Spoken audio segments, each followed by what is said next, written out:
Welcome back to the channel, everybody. Today I've got a pretty simple and straightforward deck, but it does take a good bit of flexibility in piloting. No pun intended, but the card that it's based around is the Quinjet. It is a 1 cost 2 power ongoing. Cards that didn't start in your deck cost 1 less. So you essentially use this with with cards that are going to create a lot of other cards, right? You want to use it with plenty of hand value. It's good with Thanos, say, because Thanos will introduce cards to your deck. It's good with a bunch of different things, and I'm going to show you a list that is built around it. You should have most of these cards. You might not have a couple of them, and a couple of them are very replaceable, so it should be a pretty simple list for you to jump in and pick up if you have Quinjet. So it's really actually a Devil Dinosaur based deck, so you should be familiar with Devil Dinosaur. He's a staple in the early game. So it's a Devil Dinosaur based deck where we're going to have plenty of cards in our hand, so you might as well run him. But I'm also using Nick Fury here to add 3 additional cards to my hand, and that's another way to have those 6-drop cards cost 1 less at the end, but it'll give me 3 really good options at the end of the game. You kind of fill that all in with just early cost cards that create cards. So Agent 13 adds a random card, could be anything to your hand. Mantis, if you time right, will get a card from your opponent's deck. The Collector himself will gain power every time you add a card to your hand, and you're going to be doing that quite often. Cable will draw from your opponent's deck. Maria Hill will add a random 1-cost card to your deck. The Sentinel will add a copy of himself to your deck. Moon Girl will double your hand. White Queen will add a card from your opponent's hand that's the highest cost card they have. So as you see, just a whole lot of cards that add. Now, not everyone has Nick Fury and Maria Hill, so if you don't have those, that's okay. You could really replace them with a lot of other things. A lot of like just generic flexed cards are good, or even like Wolfsbane, because you're going to have a lot of things on the board. So you could replace it with that type of thing. You could also replace it with like Taskmaster. If you do happen to have Taskmaster yourself to get a Devil Dinosaur copy, you could go with a Scarlet Witch or a Storm, something that will turn off a location. I'm using Cosmo as one of my flex options here since I don't have any super important on reveal effects. I do have a lot, but I don't have any that are like completely necessary to the deck, so I can put this down turn 3, 4, something like that, and not have to super worry about, you know, oh my gosh, I turned off my whole deck. Enchantress, on the other hand, would turn off Devil Dinosaur, which would turn off a lot of power. But Cosmo I can put down whenever my opponent plays Wong, or if my opponent plays things that they're looking to destroy, I could stop it by playing something like Cosmo. So it's a really straightforward deck, but every game's a bit different because you're going to generate random cards in your hand. You're going to draw from your opponent's deck, so you really have to be flexible in what you're going to play and how you're going to win each game. So as always, I'm going to dive right into some gameplay and show you a few games, and who knows how they're going to go because it's going to be pretty chaotic. But let's get right to it. Alright, we got Mantis, Moon Girl, and Collector. And the Daily Bugle. So we gain the Hulk in our hands.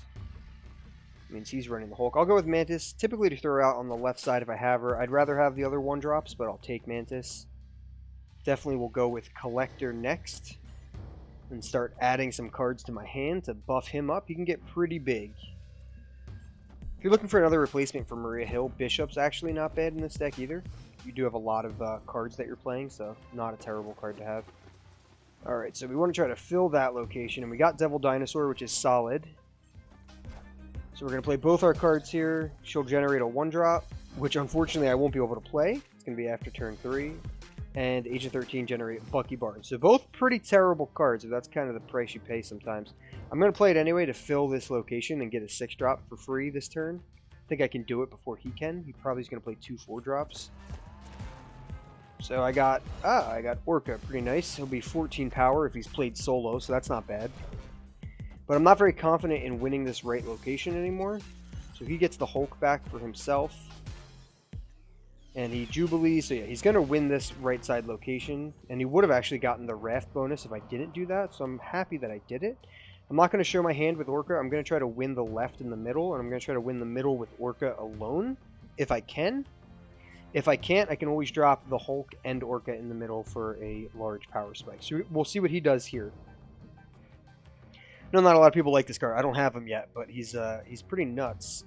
14 power, especially when he calls 0. Pretty wild at the end of a game.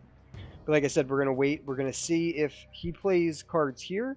Then I'm going to play the Hulk on top of that location and then try to win the middle by myself with Orca. So that's exactly what I'm going to do. So he has Moon Girl and Lady Sif, so he discards the Infinite. So it looks like he might be playing like a Hela-based thing, so he's probably going to play Hela there, and he hasn't discarded a whole lot yet. But he did discard Infinite, which would be a lot of power. So I have to think, if he plays Hela on this left side here, Infinite will get spawned in the middle, and that will beat Orca. But if he plays Hela in the middle, Infinite will go here, and I can beat that with this play. So I'm going to just try that play. Alright, maybe he didn't have Hela at all, maybe I was overthinking things, but I liked my general power right there. I mean, Collector was getting pretty big, 5 power for 2 is always good. Orca felt pretty great to just get for from the Reft, but we also got Hulk from Daily Bugle, and yeah, it felt pretty good. We generated a lot of random cards, even though they weren't the best cards, they still led us to a victory. Alright, let's try to get another one. Alright, we got Mantis, Collector, and Cable. So one less location for him to play a 1-drop, so I'll definitely throw Mantis down, and I want to put Collector down as soon as possible. See if we'll get the boost. We get a turn 1 snap, must like his hand. Feeling confident. But he's definitely taking a while for his turn 1 if he's going to snap. Alright, he did nothing. So Mantis does nothing. Doesn't get me anything. Monster Metropolis is there. So I'll go with the Collector on the left. And then I can follow it up with Cable and Agent 13, which isn't bad. So I'll definitely do that. That'll get me a lot of good hand value. I'll have 2 additional cards, and I have White Queen to get another card, and Nick Fury to get yet another card. Another 3 cards at that point. But we'll see what we draw first. Really nice Wong variant. Always like stealing Wong from my opponent. That feels good. Alright, so we added a rock to his side, which is pretty great. I'll go ahead. I'm going to put Devil Dinosaur in the middle, most likely on turn 5. I'll go ahead and throw White Queen to the right.